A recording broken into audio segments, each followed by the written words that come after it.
যে সমঝোতার মধ্য দিয়ে এবং একত্রে নির্বাচন পার করার কথাটা বলছি, এটা কোনোভাবেই কোনো আদর্শিক জড়িত। এটা একটা নির্বাচনী সমঝোতা এবং এটা নির্বাচনের জন্য এটা এই সিদ্ধান্তটা গৃহীত হয়েছে। জাতীয় নাগরিক পার্টি এনসিপি আমরা আমাদের যে রাজনৈতিক আদর্শ, সেই রাজনৈতিক আদর্শের উপরেই আমরা আমাদের রাজনৈতিক পরিচালনা করবো। আপনারা খেয়াল করে দেখবেন যে আমরা যে 47 জনকে আমাদের দলের তরফ থেকে মনোনয়ন পত্র দিয়েছি, তাদের মধ্যে উল্লেখযোগ্য সংখ্যক নারী প্রতিনিধি রয়েছেন এবং আমরা মনে করি যে জাতীয় নাগরিক পার্টি এনসিপি এবং জামায়াতে ইসলামীর মধ্যকার এই যে নির্বাচনের সমঝোতা বা যে জোটের যে প্রসঙ্গ, সেটা আদর্শিক কোনো সিদ্ধান্ত নয় এবং সেটা এই নির্বাচন এবং বাংলাদেশে বর্তমানে সংস্কারকে বাস্তবায়ন করা, বিচারকে বাস্তবায়ন করা, আধিপত্যবাদ মুক্ত এবং দুর্নীতিমুক্ত গণতান্ত্রিক এক বাংলাদেশের প্রত্যাশাই গৃহীত একটা সিদ্ধান্ত। আমাদের সহযোগিতারা পদত্যাগ করেছেন, তাদের এই পদত্যাগ আমাদের ব্যক্তিগত অনুভূতিকে আহত করে এবং আমাদের ব্যক্তিগত অনুভূতিকে প্রভাবিত করে, কিন্তু সংগঠন যে সিদ্ধান্ত গ্রহণ করেছে একটা গণতান্ত্রিক পদ্ধতির মধ্য দিয়ে, আমরা সেই সংগঠনের যে সিদ্ধান্ত, সেই সিদ্ধান্তকে নিয়েই আমরা সাংগঠনিক কার্যক্রম পরিচালনা করতে চাই।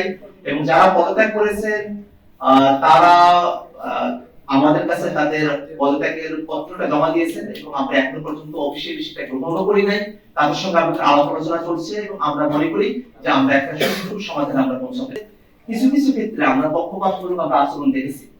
আমরা অনেক ক্ষেত্রে দেখেছি এমন দলের সাথে সম্পৃক্ত ব্যক্তি যারা হয়তো এমন অপরাধের সঙ্গে যুক্ত আছেন যেটা কোনোভাবেই মনোনয়ন বৈধ হওয়ার ক্ষেত্রে সেটা প্রাসঙ্গিক হতে পারে না, কিন্তু তারপরেও তাদের মনোনয়নকে বৈধ হিসেবে ঘোষণা করা হয়েছে।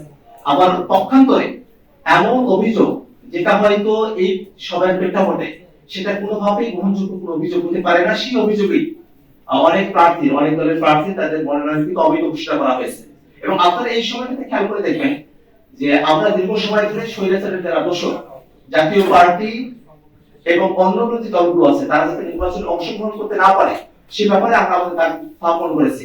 কিন্তু দুর্ভাগ্যের বিষয় হলো এই নির্বাচনে সেই জাতীয় পার্টিকে অংশগ্রহণ করার সুযোগ দেওয়া হচ্ছে। এবং আমরা খেয়াল করে দেখেছি যে রংপুরে যখন আমরা জাতীয় পার্টির প্রার্থী মনোনয়নের বিষয়ে আপত্তি চাওয়া হলো, সেই সময়টাতে সরকার সংস্থাগুলো কোনো আপত্তি উত্থাপন করেন নাই। আর ব্যক্তিগতভাবে আমাদের তরফ থেকে, জনগণের তরফ থেকে জাতীয় পার্টি যে স্বৈরাচারের দোষর এবং ফ্যাসিবাদের দোষর এবং তারা যে এবারে নির্বাচনে অংশগ্রহণ করতে পারেন না, সেই আপত্তি আমরা উত্থাপন করেছি। সেই আপত্তির প্রেক্ষাপটে যারা রিটার্নিং কর্মকর্তারা যারা ছিলেন তারা আসলে আইনি ফাঁকফোকরের মধ্য দিয়ে জাতীয় পার্টিকে নির্বাচনে অংশগ্রহণ করার তার এক ধরনের সুযোগ তারা এখনো পর্যন্ত দিয়ে চলছেন।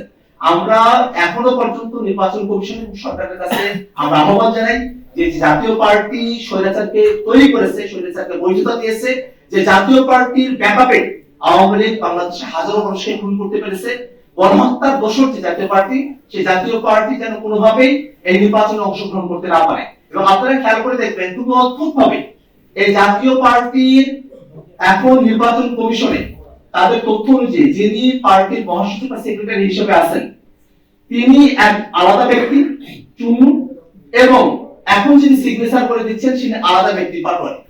এই যে বড় একটা ফারাক, এটা আইনগত কত বড় একটা গলদ, সেই গলদের সমাধান না করে এবং সামনে 8 তারিখে জাতীয় পার্টির ব্যাপারে হাইকোর্টে এক ধরনের সিদ্ধান্ত হবে প্রতীকের বিষয়ে, সেই সিদ্ধান্তগুলো সুরাহা না হওয়ার আগে একটা জিনিস আইনগতভাবে পেন্ডিং থাকা অবস্থাতেই তার ব্যাপারে কোনো সিদ্ধান্ত গ্রহণ করা যায় না। কিন্তু তা সত্ত্বেও নির্বাচন কমিশন জাতীয় পার্টির ব্যাপারে একটা ইতিবাচক সিদ্ধান্ত তারা গ্রহণ করেছে, আমরা সেটা প্রতিবাদ জানাই। এবং একই সাথে আমরা মনে করি যে এই জাতীয় পার্টিকে নির্বাচনে নিয়ে আসা, এটাকে কোনোভাবে আমরা সরল চোখে দেখি না। এটা আওয়ামী লীগকে পুনর্বাসন বা এক ধরনের এজেন্সির খেলা। তো বাংলাদেশের জনগণ কোনোভাবেই একটা এজেন্সির খেলা নির্বাচন বা এক ধরনের ডিজাইন ইলেকশন তেমন ধরনের কোনো পরিস্থিতি বাংলাদেশে তৈরি হবে এটা কোনোভাবেই তারা বরদাস্ত করবে না। এবং আমরা এই স্বৈরাচারের দোষর যারা আছেন তারা যাতে ইলেকশনে পার্টিসিপেট করতে না পারেন সে ব্যাপারে আইনগতভাবে পদক্ষেপ নেওয়ার জন্য সরকার এবং নির্বাচন কমিশনের কাছে আমরা আমাদের দাবি উত্থাপন করছি।